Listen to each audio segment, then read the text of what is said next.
another episode of Canada on the Rocks. I am your host, Patty Kuder, and today we're joined by one of Ottawa's general services contractor, specifically around landscaping, Dylan Lepine, and it's Dylan General Services. Dylan's General Services. Perfect. So tell me a little bit more about Dylan's General Services. When did you guys started? How long you been doing it? Okay, so we started in 2020. We weren't too busy at first. It only just started picking up about a year ago, and we've been full-time ever since. When I first started, I started my business, and I was still working full-time, do like a construction worker. And I started my business, but I was doing 9 to 5. And then once I quit, I gave my business my all. It kind of just started to go from there, and I've never had to go back since. So is it mostly just landscaping, or like what is it exactly? So we do landscaping. We also do concrete, interlock pavers. We do like gardening design, creation, pruning. We do tree work. We don't do stump removal. We do tree work, branch removal, a little bit of tree work, but we don't have the equipment yet for stump grinding and stuff. So maybe one day. But pruning, gardening, weed control, landscaping, gardening, concrete slabs, patios, all that kind of stuff, retaining walls. That's exactly what our experience is. And before that, when did you start in sort of general contractor or landscaping in general? Was that like something that you've always done before in the past, or? Okay, so I started working when I was like 15 years old as a construction worker, installation, contractor type thing. Well, for my dad, had his own little business going. I didn't really like doing that type of thing, so I got a new job as a interlock installer, and I was maybe like 17, 18. And it was a lot of hard work, but I liked it. I like seeing the results. I learned. Obviously, I failed a lot when I was younger, and I went from that company to another landscape company. And then I also went back to an installation company on the way because they were offering more money. And then I quit the installation company because I loved landscaping. And then I started my own landscaping thing. So with landscaping, I mean, it's it definitely is different kind of business than construction. It's just it does require a little bit of a finesse, a little bit of an eye, all of that. What are normally, like for you guys, what are the sort of the basics when you come in to do a landscaping jobs? Like what do you want to see from before and after kind of thing? Okay, so we come in, what we see first, we see what the yard looks like. There might be grading issues. It might be patches on the grass, depending on the scenario. They might have an old interlock pad that has growth through it, weed control, might have weeds popping out, all that good stuff. Not really good stuff, but we like to see transformations, like to see incredible transformations. And I don't know if you've seen it on our page. We are known for that. We love all of our clients. We're only a 5-star Google rating, and we focus on each client satisfaction, not just results. Of course, we need results, but you can give results. And if you treat the person bad, obviously the results. And that's the thing too, like when it comes to the yard, it's a lot of people like really take a lot of pride in their backyard and things. Yeah, it's their home. And even the front yard, because it is kind of like that first, when you come into the house, that's first sort of initial 20 seconds, first impression kind of thing. Yes, sir. And then for the backyard, it's mostly, like they're spending a lot more time when the yard looks great. Yes. It definitely makes it a lot easier to spend that time and all of that. In your opinion, like what does it take to, let's just say at the beginning you get that yard going, but what does it take to maintain it? What's a good, healthy maintenance? Okay, so like if you have a yard if you have grass, you need to maintain that. You need to water it every morning, at least every morning between 9 and 10 a.m. If you have interlock pavers, you can't just let them sit. You actually got to take care of them. You got to put a sealant on before the snow comes. And if you don't do these things, then you might have repercussions that are just inevitable if you don't take care of, your property. If you don't water your grass probably not going to grow, so. And what are some of the pitfalls with for example, with the interlock? Like what are some of the issues that you guys see quite often? So after a job kind of thing, like. No, like in general, like if, someone had done interlock, let's say 20 years ago, and they're just calling you to fix it. It'll be what are the issues? It'll be the base usually. So if you're doing interlock, if you're doing foot traffic, you need at least 6 inches of gravel base. Some people might put 3 inches. And then 2 years down the line, you have bumps in it. And then they call us for foot traffic in interlock, you need 6 inches at least of gravel. And a lot of people, if they're not experienced, they might not even know. Might just oh, it looks good on top, but years down the road, you know, it just goes away. Also, if you're doing vehicle traffic, you need to double that. You need 12 inches of gravel plus a layer of stone dust or sand, and then your interlock pavers. And if you don't have 12 inches for vehicles, then there's just no hope, man. You're calling us in 2 years. Yeah. And like for you mentioned earlier grading, like, would you be able to explain what grading looks like for some people? Like, what is that exactly? What does it mean? Okay, so when you like say about your backyard, you see your lawn, it should be pretty level with like just a slope. That's best case scenario. If you don't have water flowing onto your foundation, you want to slope it away. Grading can be soil, it can be gravel. Grading is just kind of the slope. Sloping it away from the house. Away from the house. Okay. So exactly. Which makes total sense because you don't want like that sort of runoff coming to the house and then just the water sitting there coming down right on onto your foundation yeah. over time. Just it'll rot it. So much possibilities, cracks in your foundation, then you can have a leak. And, yeah.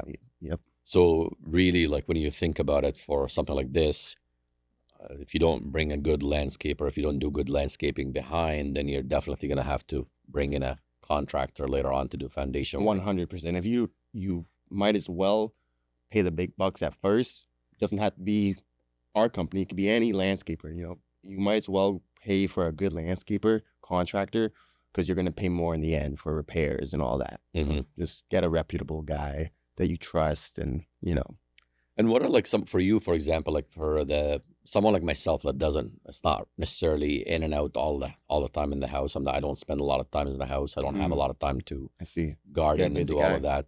What's the best way to kind of keep your front and the back sort of thing? Like, what are the best plans for planting? Okay. To make sure that I'm not necessarily spending a ton of time doing something like that. Okay, so a very common plant is actually clover. If you're not there a lot, man, best thing you probably could do would be pavers. They take a very low maintenance. You don't got to cut the grass. Mm-hmm. You very rarely have the weed growth. Maybe comes every couple of years. If you do it right, you're not gonna have weed growth for years. Interlock pavers, low maintenance. If you have a yard with grass, you're gonna have to take care of that, or you're gonna have to send someone. Or if you don't, when you come back, it's gonna be extreme growth, and it's just all time actually.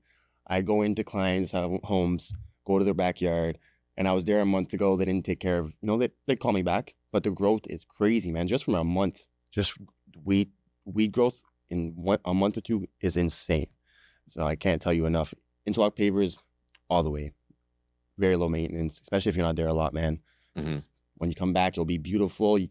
So that's as far as like the actual paving or what have you. But like, what about plants that are, a little bit less sort of maintenance? Like, I don't need to do a lot of maintenance, just maybe watering here and there, or possibly just wait for the rain to come up. Like, what are some of the good plants that you guys suggest? Yeah, honestly, man, I would just go with seeding and grass, man. For me, my wife, Christine, is our gardening expert. So I bring her in for our more planting jobs and whatnot.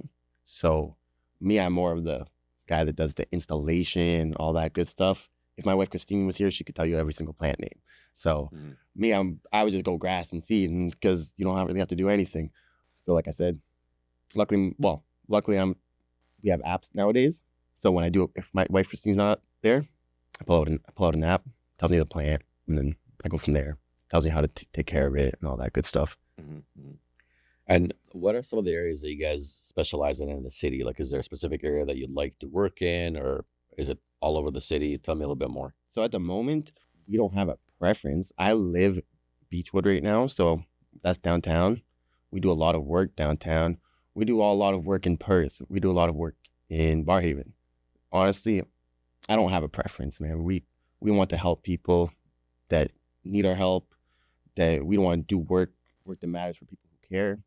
And we'll go the distance if that's what it takes, And do you find a lot of people hire you guys on like a regular monthly or weekly basis, or is it more just an ad hoc, like come in and do it whenever? Yeah, so it varies, honestly. I have a lot of customers that go there monthly to take care of their property, do some pruning, take care of their grass, cut it, weed control and all that. And then I have some guys where I'll see them once a year, do a concrete slab for them, and then they see me a year later, call me, maybe get me to do a little walkway. Mm-hmm. Yeah. And as far as the maintenance, like, is that something that you guys do regular? Like, is it every 2 weeks, or like how does it normally work? Yeah, so depending on if it's grass, we'll be there once a week just to double check the property. You never know how much is growing. You regularly want to cut it once a week. So And when we look at, for example, like for the winter time, what do you guys do in the winter time? we actually do full-time snow removal in the Snow winter. removal. Yes, Okay. sir. So that's another thing too that just kind of makes it a little bit more interesting, is that a lot of the folks that do landscaping, they end up doing snow removal or sometimes roofing, and then they also do snow Yes. removal because it is definitely seasonal. Yes, correct. So how do you find, for you guys, like how do you find the separation between the two businesses? So honestly, I like the change. I like doing different things. So in the winter, you get a break, change it up, do snow removal. I have a lot of walkways, so it's not really too much work in the winter. It's more of just, we shovel, we're on our snow plows, we're on our bobcat. We do a lot of walkways and driveways.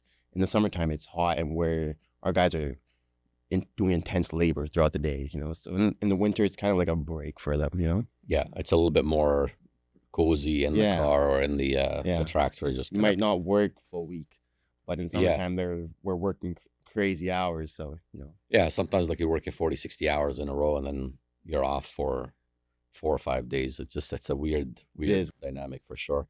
it's different. And the change is also the time. We go out at like 12 a.m. for snow removal when our landscaping will usually start at like 7 a.m.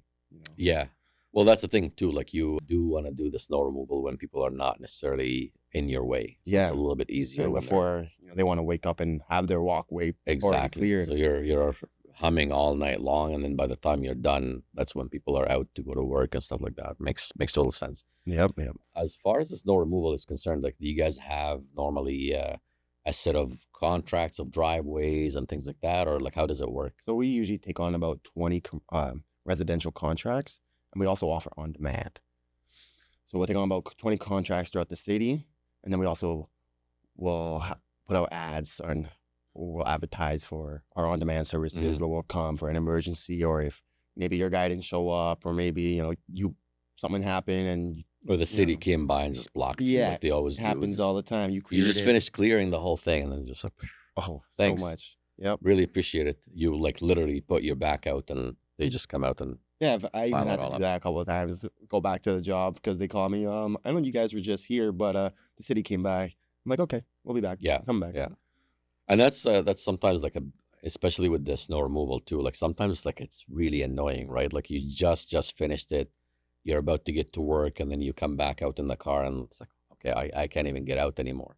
What's your response time normally for the winter time? Like, when you guys, I know it's like it's probably different depending on the day, but like average, like when someone calls you for an emergency and, hey, like, I'm stuck in the driveway, what does that look like for you, depending, I guess, on where you are in the city? Yeah. So, we really try to help people, man. Our response would be an hour. So Yeah. I'd have that Which done is in not an so hour. bad. It's within. Obviously, if something's happening and you catch us on the worst day of the season, we might not even be able to get to you. But hopefully, we can get to you, and we'd be there ASAP. And then just going back again to landscaping, like, what are some of the most interesting jobs you guys have done in the city that you're proud of? So I did one. Actually, wasn't in the city. It was a little out the city. It was around Perth area, but it was my biggest project yet, and it was a 31 foot by 31 foot concrete slab, and I was very proud of it. Biggest slab I did yet, and 5-star review. The guy, I talk to him all the time. His name's Gopal. He's such a great guy, and the relationship I built is even more valuable than the business itself. So Mhm. I can't be more grateful for the businesses and the relationships that I found in this year since my business has grown, man. So many projects. I can't even just say one. There's so many. No, it's amazing, man. Now, for you guys, for like to get more and more clients like this, what's the best way to get the clients reaching out to you? So we focus on referrals. So for a couple of reasons, obviously, the best person to spread the word would be our clients. Yeah. They've experienced us. They've seen our work. They've seen the results. And we also offer them incentive referral program, $150, and even above that for our clients, depending on the job, because we want to share the wealth, to share the love. we also ask for our reviews. We treat the clients well, and then after we do a good job, we just ask the clients if they don't mind, leave it a review on how they feel. We never ask on, they could leave 1 star if they want. We just ask them to leave a review or let them, give a couple comments. And it's always a 5-star comment. That's amazing. So what happens if you get a 4-star? Well, then we'll work on that.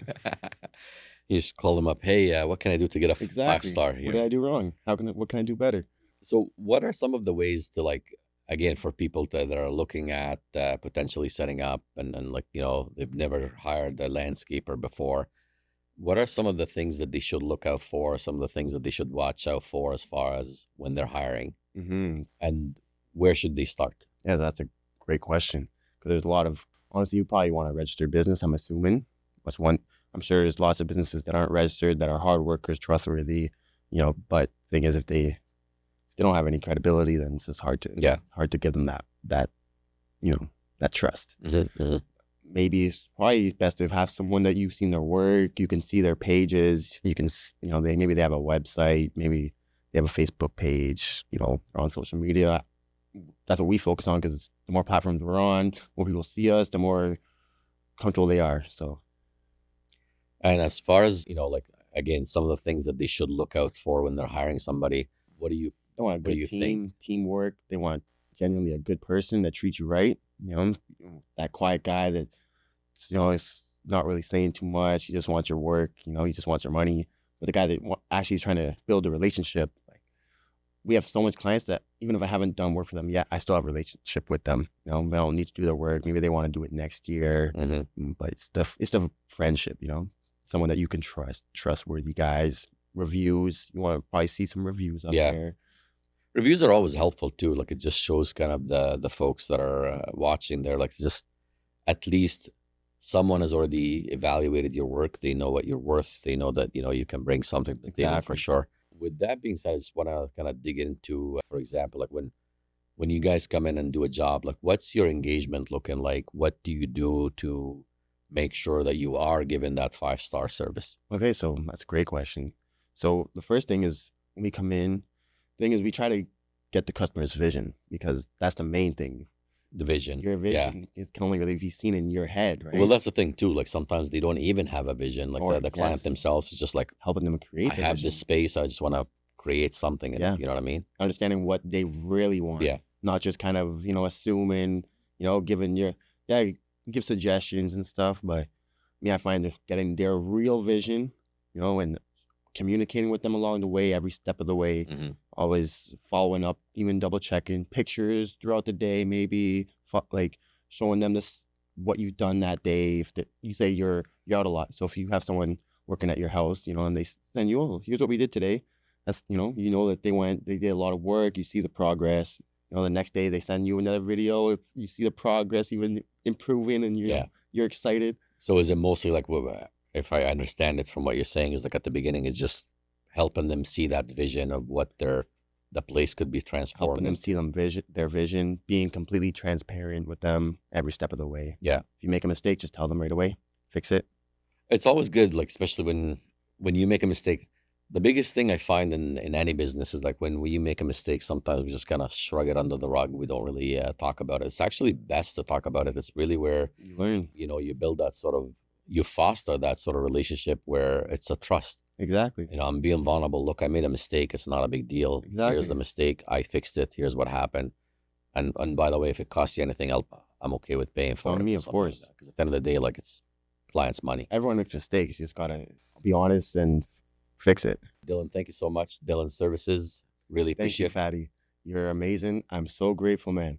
Guys, his studio is beautiful. You guys need to get here. Perfect. Thanks again. Really appreciate it. For people that are watching, if you like what you see, please don't forget to hit the like button. And be sure to hit the subscribe as well, too. When you hit the subscribe, what will happen is if you hit the bell icon, you'll get reminders about this show every time it comes out, every new episode. You'll get a little bit reminder, and then you know exactly what's coming up. Anybody who has a business in mind that wants us to interview, this is the place to be. Let us know. We'll love to bring them on the show. Put it in the comment, and we'll see you soon. Thanks again.